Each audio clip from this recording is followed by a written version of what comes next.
I want to do something to stop the proliferation of fears. I sort of want to call fears out and say, I see you. I've got you in my crosshairs and I don't believe you.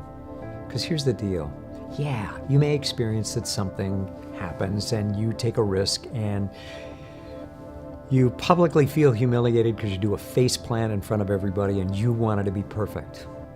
The only real problem is you wanted to be perfect and you didn't want to acknowledge that you blew it publicly. Hey, I've done that one. I got into a webinar that I was trying to do early on, first one I had ever done, and I wanted to nail it. And at the last minute, I found out there was a bunch of stuff that I'd overlooked about the program I was doing.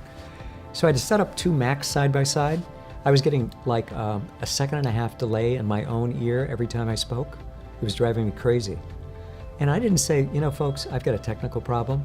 I just kind of crawled out from under the webinar and left. I said, goodbye, folks. Crazy, because I didn't want to publicly acknowledge that I had just not prepared well enough, not really known how the equipment worked. It actually stopped me for a while, and I had to work a long time to get past that place. Well, look, fear of success is one of those failures that people like to tout.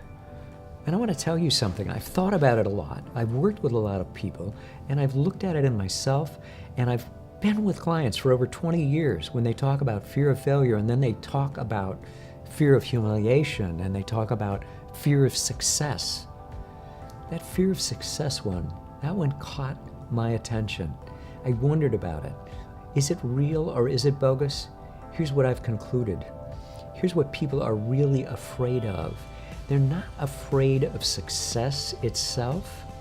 They're afraid that if they become successful, they won't be able to maintain it. They will fail at being successful. They will somehow arrive at a pedestal and then they'll be a one-hit wonder and they'll crash and burn. And so they don't want to take the risk. I'm telling you, what that means is you're really afraid of failure. You're more afraid of failure than you are interested in being a success.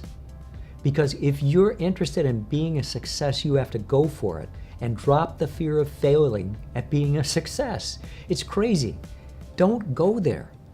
Fear of failure is being afraid of failure, and you put it first and it looks like it's fear of success. The fear of success is bogus. The fear of failure in a way is a bogus thing too, because failure is what feeds more success. You have to take risks. Okay, enough said. But in answer to the question, real or bogus, I say fear of success is bogus.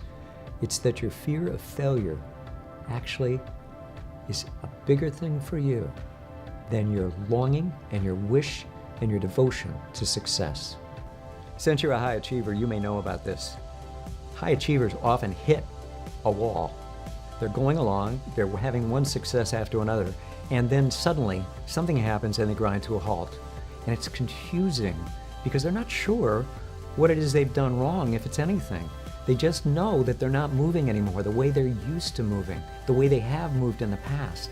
If you've run into like what seems like a ceiling over you, and you're kind of in a fog and you're mystified as to what's getting in your way, you can even kind of slide into a swirl of doubts and wonder if you've ever really achieved anything significant at all, and whether any of your amazing achievements that you've done were anything but kind of fronting or a little bit of a fraud.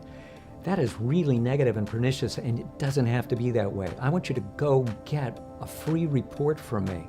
Go to drkenchristian.com/breakthrough and receive from me this free report with action steps that are going to tell you exactly what to do now to get you going.